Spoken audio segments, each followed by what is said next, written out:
बरसत हर्षत लोग सब करशत लखे न कोय, तुलसी प्रजा सुभाग ते भूप भानु सो होय।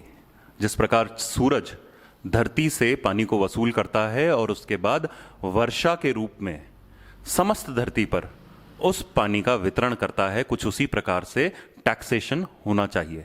इस बात को बखूबी तुलसीदास जी ने कई वर्ष पूर्व अपने इस दोहे में लिख भेजा था। अगर हम बात करें चाणक्य की या किसी भी ऐसे व्यक्ति की जिसने समाज को सही रूप से आगे चलने की बात कही है, तो उसने टैक्सेशन के ऊपर जरूर बोला है या लिखा है। तो जब देहरादून में 73rd स्थापना दिवस मनाया जा रहा था राज्य कर विभाग का, उस समय मैं बड़ा उत्सुक था कि किस तरह से सरकार बात करेगी टैक्सेशन डिपार्टमेंट से, राज्य कर विभाग से, और उनको मोटिवेट करेगी कुछ नई प्रणालियों को आगे लाने में, कुछ नई नीतियों को आगे लाने में। हालांकि ये कहानी तो अधूरी रह गई, लेकिन एक और कहानी करवट ले रही थी। उस कहानी को मैं आपके समक्ष रखना चाहूंगा। जय हिंद, स्वागत है आप सभी का टॉपिंग्स.live के इस नए एपिसोड में। जब कोई विभाग एक इतने बड़े मंच से जिसके ऊपर सबकी नजर हो, जहां सब बड़े अफसर्स हों, बात कहता है आशंकाओं की, बात कहता है नई आशाओं की, और जब इतने बड़े मंच में सबसे बड़ी उपलब्धि को अपने लोगों के आगे बढ़ने को माना जाता है, जब इतने बड़े मंच से बात की जाती है नई नई चीजों को, नई नए लूप होल्स को ढूंढने की, तो प्रबलता मिलती है आपकी आशाओं को, प्रबलता मिलती है हमारी आशाओं को, उन आशाओं को जो ये कहती हैं अब समाज में कहीं ना कहीं कोई और सुधार होगा।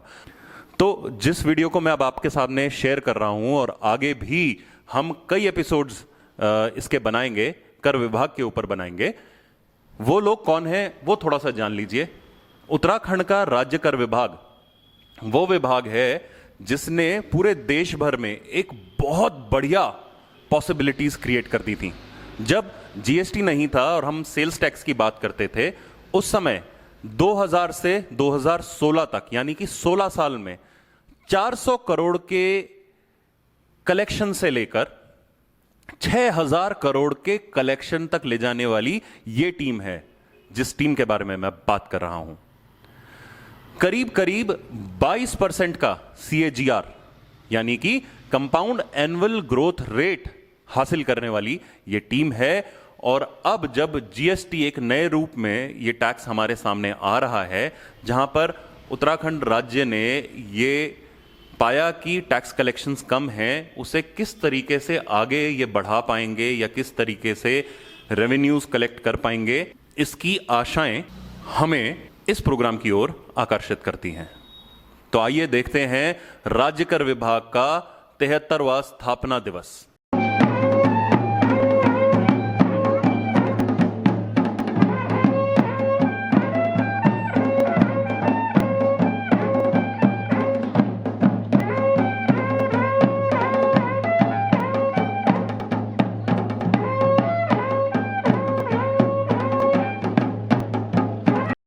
आज 73वें स्थापना दिवस पे मैं सेवा संघ की तरफ से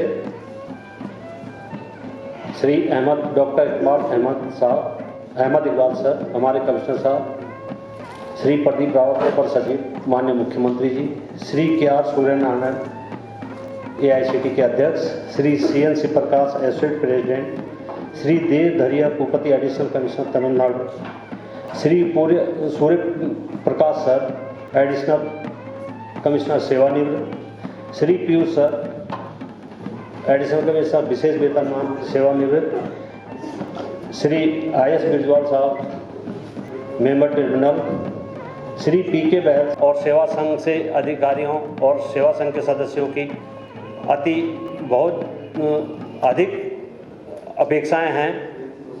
इस समय हमारे पास जो पूरी एडमिनिस्ट्रेटिव चेन है, हमको जो सेक्रेटरी मिली हैं वो भी हमारे विभाग को भली भांति जानती हैं, कमिश्नर साहब हैं वो बड़े हम लोगों के लिए बड़े सहयोगी रहे। निदान काफ़ी टाइम के बाद हमें ऐसे अधिकारी मिले हैं कि जो हमारी बात पूरे मनोयोग से सुनते हैं और हर डिवीज़न में हमें शामिल रखते हैं। इस बीच मैं आपको बताता हूं कि 17 मार्च 2016 को 2004 को हमारे पहली कार्यकारिणी गठित हुई थी, कार्यकारिणी उत्तराखंड में, और आज 6वीं कार्यकारिणी कार्य कर रही है।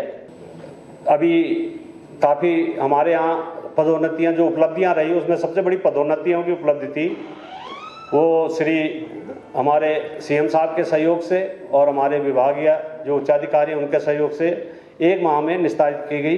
धन्यवाद नितिका जी। ये समय, जैसा कि हम सभी जानते हैं, एक बदलाव का दौर है जिससे हमारा पूरे देश का वित्तीय ढांचा गुजर रहा है, और उसमें भी कर प्रशासन में एक बहुत बड़ा बदलाव देखने में आया है जीएसटी के रूप में, जो संविधान के बाद सबसे बड़े वित्तीय सुधार के रूप में देखा जा रहा है। वर्ष 2017 से अब तक ये बदलाव बड़े मुखर रूप से चल रहा है, और आने वाले समय में इस बदलाव के जो परिणाम होंगे वो परिलक्षित होंगे। और जब भी कोई बड़ा बदलाव आता है, जैसा कि गीता में कहा गया है कि change is the only constant, परिवर्तन एकमात्र एक स्थिर चीज है, बदलाव अवश्यंभावी है।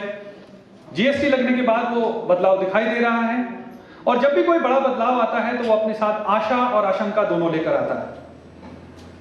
और राज्य कर विभाग के अधिकारी होने के नाते, राज्य कर विभाग होने के नाते, ये हमारा दायित्व बनता है कि हम आशाओं को बलवती बनाएं और आशंकाओं से पार जाएं, और यही हमारा ध्येय होना चाहिए। इसी ध्येय के साथ हम आने वाली चुनौतियों का सामना कर सकते हैं। और इसी क्रम में मैं आप कार्यक्रम को आगे बढ़ाते हुए सेवा संघ के अध्यक्ष डिप्टी कमिश्नर श्री यशपाल सिंह जी को आमंत्रित करना चाहूंगा कि वे कृपया मंच पर आएं और रोड मैप टू 2022 को लेकर के अपनी प्रस्तुति दें। जिस प्रोग्राम की मैं बात कर रहा था, जिस स्लाइड की मैं बात कर रहा था, और जिस 2022 रोड मैप की मैं बात कर रहा था, उसे हम आपको दिखाएंगे अपने अगले एपिसोड में। तब तक के लिए बने रहिए tappings.live से। सब्सक्राइब कीजिए हमारा चैनल, व्यू करिए हमारे एपिसोड्स को, शेयर कीजिए हमारे एपिसोड्स को, ताकि हम आपके सामने ला सकें इन अंदर की कहानियों को, इन अंदर की कोशिशों को, इन अंदर की मेहनतों को, क्योंकि कहीं ना कहीं ये विभाग भी इसी समाज से बनता है।